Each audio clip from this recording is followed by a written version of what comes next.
I never imagined that my life would change on the day I received the signal. It wasn't a distress call or a message from some distant colony. It was something far more peculiar, an invitation. The coordinates blinked on my screen like a heartbeat, pulsing insistently, daring me to answer. I had always been a wanderer in the void, a ship captain eking out survival along the edge of the galaxy, but this was different. The message was simple. Come. You are expected. No sender. No signature. Just the words.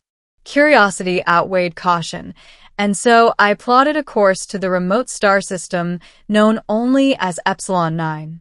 It was a place whispered about in hushed voices among traders and smugglers, a system rumored to harbor life unlike anything humanity had ever encountered.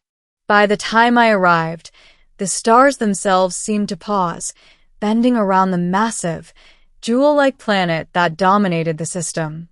Its surface glowed with bioluminescent patterns, rivers of light coursing through verdant landscapes as if the planet itself were alive. I descended through a sky of swirling green clouds and landed near a crystalline city that shimmered like liquid metal. The structures were organic, yet geometric, a fusion of nature and engineering so alien it made my head spin. And there, at the center, stood the alien queen.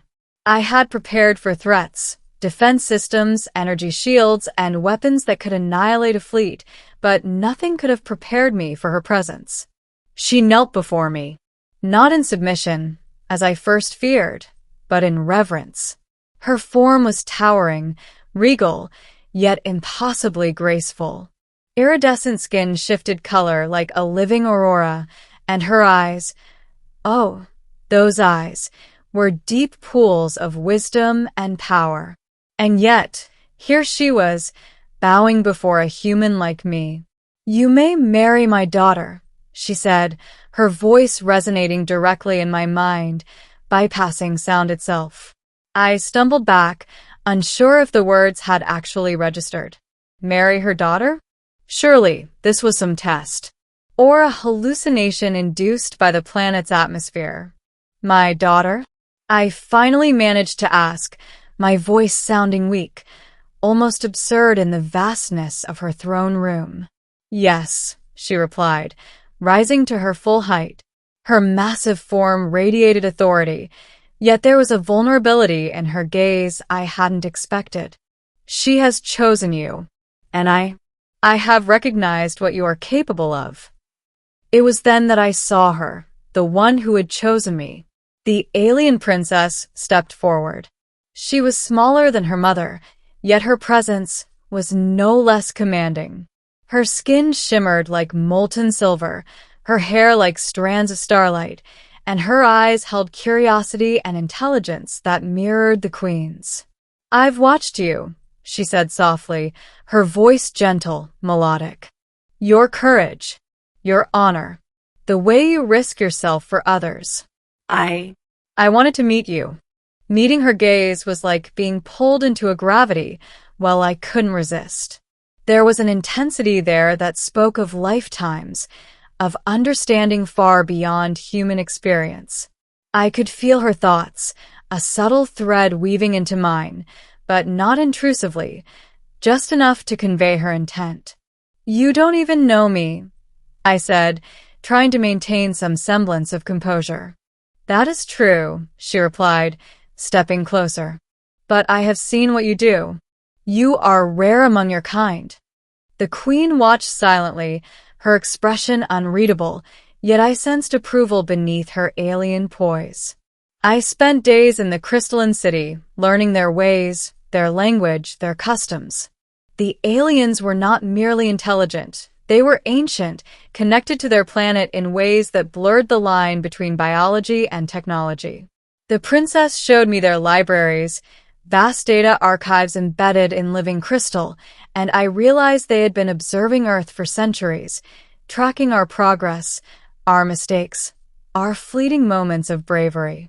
Yet even as I marveled, I knew that the queen's gesture was not ceremonial. This was political, dangerous even.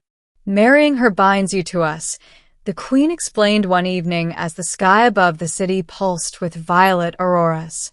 It is not just a union of hearts. It is a pact. My people trust you, but others they do not. There are factions who would see you destroyed before you could be welcomed into our fold. I understood then that the signal, the invitation, even the queen kneeling before me, it was all a gamble. Accepting would place me in the eye of a storm I couldn't yet see. Yet when the princess took my hand, it no longer mattered. There was a certainty in her touch that demanded action. I will do it, I said, feeling the weight of the decision settle over me. I will marry you, no matter what comes. Her smile was radiant, and for the first time, I saw the warmth of her people reflected in her eyes. But the challenge came sooner than expected. Factions within the alien society, jealous nobles, rivals of the queen, even dissenters from within her daughter's circle, began to stir. Rumors of human interference spread like wildfire, painting me as a threat to their way of life. One night, the city erupted in chaos. Drones and energy shields clashed with organic constructs, buildings reshaping themselves defensively as the battle raged. The princess fought alongside me, wielding powers I could scarcely comprehend, and together we navigated the war-torn city. It was then that the queen appeared before us again, commanding the battlefield with a mere gesture. But her voice, now tinged with desperation, reached me directly. You must survive. You are the bridge. You are the one who unites us. Protect her, and you protect all that we are. We fought side by side, our bond growing stronger with every threat we faced. And when the last of the rebels was subdued, the city quieted, pulsating softly under the alien sky as if taking a deep breath. Finally, the day of the union arrived. The ceremony was unlike anything I had ever seen. The city itself seemed to participate, the crystals around us glowing brighter, the air resonating with sound that was more felt than heard. The queen stood beside her daughter, no longer kneeling, but towering with pride and dignity. I give you my daughter, she said, extending her hand to me once more. And with her, the trust of my people. As I took her daughter's hand, I realized the enormity of what had happened. I, a human, had crossed the boundaries of species, culture, and understanding.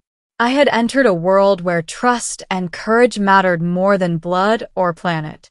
The princess looked at me with a depth of emotion that transcended words. Together, she whispered, we can bridge worlds. And I knew she was right. As the union was finalized, the city pulsed brighter than ever, signaling not only acceptance but hope. I glanced at the queen, who gave a subtle nod, approval, gratitude, and perhaps something akin to pride. That night, as we stood on a balcony overlooking the glowing city, she leaned against me, her fingers intertwined with mine. This world, your world, it can be better, she said softly. Not because humans are perfect, but because you chose to rise above your limits. That is rare. That is why I chose you, why I knelt before you. I looked at her, and then at the sky, where stars glimmered like distant promises. And I will rise to the challenge, not just for you, but for all of us.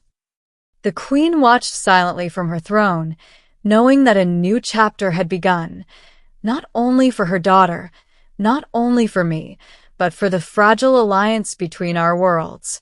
And for the first time, I understood the meaning of the queen's words, of her kneeling, of her trust. It wasn't about power. It wasn't about submission. It was about faith, a faith that the smallest actions, the bravest hearts, and the strongest bonds could reshape destinies. I had become more than a human in a foreign world. I had become a symbol of hope, a bridge between species, a protector, and a partner in a story far greater than myself. And as the twin moons of Epsilon, 9 rows over the Crystal City, I knew that this was only the beginning. Ending. The final scene is cinematic and heartwarming. The human protagonist and the alien princess stand together on a balcony overlooking the bioluminescent city. The queen watches in silent approval. The camera pans over the city, showing alien citizens witnessing the union and the peace restored. The night sky glows with 2 moons, symbolizing the union of worlds. The story ends on a hopeful note, emphasizing unity, courage, and the bridging of differences, leaving room for future adventures or sequels.